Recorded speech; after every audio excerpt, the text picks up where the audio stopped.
নমস্কার বন্ধুরা। বন্ধুরা, আজকে সাবজেক্ট হচ্ছে মৃত্যু। ঠিক আছে? মৃত্যুটাকে আমরা ভয় পাই। প্রত্যেকেই ভয় পায়। মোটামুটি ওভারঅল প্রত্যেকেই ভয় পায়। সেটা এবার প্রশ্ন হয়ে দাঁড়াচ্ছে, মানে সকল প্রাণী, আমি প্রাণী শব্দটা ব্যবহার করছি। মানুষ এবং সাপ, বিড়াল সবাই ভয় পায়, তাই তো? নাকি আনন্দে মরে? না, নিশ্চয়ই না। কিন্তু ওরা আমাদের মতন, মানুষদের মতন অ্যানালাইসিস করতে পারে না, ব্যাখ্যা করতে পারে না যে কোনো জিনিস, যেটা ভগবান মানুষের মধ্যে সেই শক্তিটা দিয়েছে। ঠিক আছে? এবার মৃত্যুর কোন জিনিসটা আমরা ভয় পাই? মরে যাব, মরে হয়ে আত্মা গিয়ে এভারেস্টের উপরে ঘুরে বেড়াবে, সেটাতে ভয় পাই।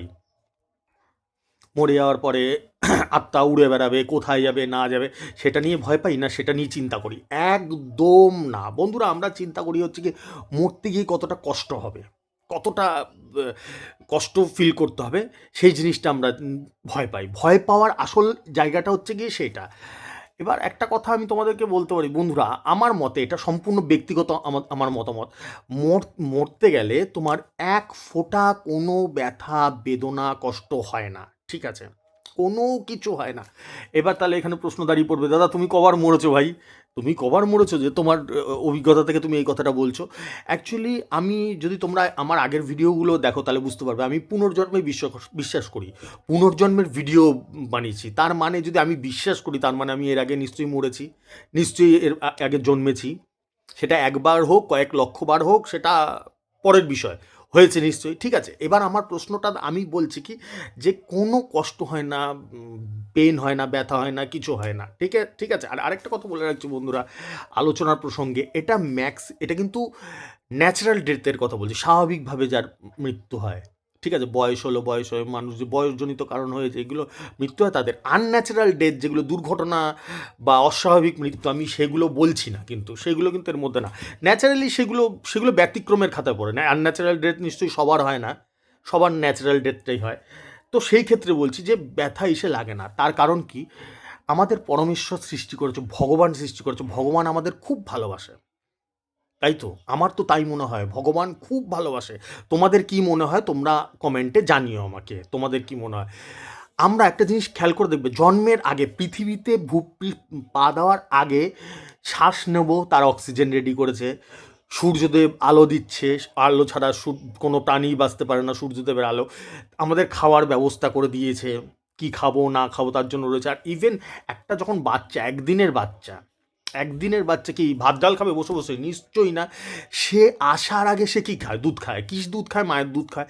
মায়ের স্তনে তখন দুধ চলে আসে। এমনি সময় কিন্তু কোনো সময় দুধ আসে না আমাদের, কিন্তু সেই সময় চলে আসে। তার মানে কি, ভগবান সব কিছু রেডি করে রেখেছে। তার মানে এটাই দাঁড়াচ্ছে হচ্ছে কি, ভগবান আমাদেরকে ভালোবাসে, প্রচুর ভালোবাসে।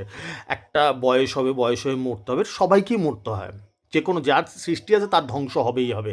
তাহলে সেই ক্ষেত্রে কষ্ট পেয়ে, পেন পেয়ে মরবো না। কারণ একটা জিনিস তোমাদেরকে আমি বলছি বন্ধুরা, আমরা প্রত্যেক দিন মরি, প্রত্যেক দিন জন্মাই। তাহলে এবার প্রশ্ন দাঁড়াচ্ছে, কি বলছে দাদা, প্রত্যেক দিন মরি, প্রত্যেক দিন জন্মাই? হ্যাঁ, আমরা যখন রাত্রে ঘুমাই বন্ধুরা, তখন কিন্তু মৃতই থাকি। কিছু সেন্স থাকে তখন? ঘরের বিছানায় শুয়ে আছি, না এভারেস্টের চূড়ায়, হিমালয়ের চূড়ায় গিয়ে শুয়ে আছি, তখন কোনো সেন্স থাকে? কেউ যদি কোথায় কি হচ্ছে না হচ্ছে সারা দুনিয়ার সেন্স থাকে? তখন কিন্তু পুরো মৃত। আবার যখন ভোরবেলায় জাগছি, প্রত্যেক দিন আমরা নতুন জীবন পাই, নতুন জীবন পাই। যখন ঘুমটা চলে আসে তখন কি কোনো কষ্ট হয়? ঘুমটা যখন চলে আসে, একদম তুমি ঘুমিয়ে পড়লে, অবচেতন হয়ে গেল, তখন কি কোনো কষ্ট হয়?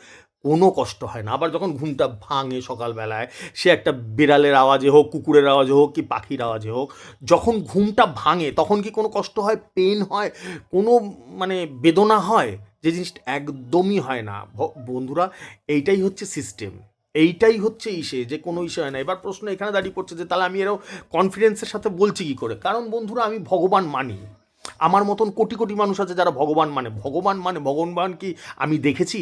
বা তারা কেউ দেখেছে পৃথিবীতে? কেউ দেখেনি।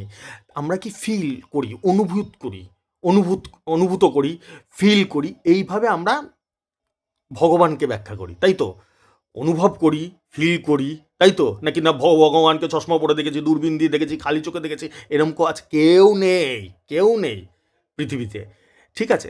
তো সেটাই, এটা ভাই আমি কি মরেছি হয়তো, কিন্তু আমার তো মনে নেই। ভগবান ওইভাবেই সেট করে দেয় মাথাটা, যাতে মাথায় আর মনে না থাকে।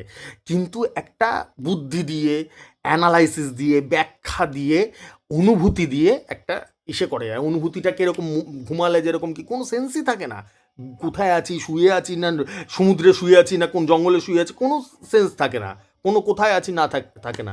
ঠিক আছে? সেই বুদ্ধি দিয়ে অ্যানালাইসিস করে আমার মতামত এটা। এবার আমি অনুরোধ করব তোমাদের মতামতটাও দিও, কমেন্টে তোমাদের মতামত দিও। আমি বলছি না আমি ঠিক, আমি ভুলও হতে পারি, অ্যাবসোলিউটলি রং হতে পারি, কিন্তু এটা আমার ব্যক্তিগত মতামত, তোমাদের মতামতও দিও। ঠিক আছে? আসছি বন্ধুরা, আজকের মতন টাটা।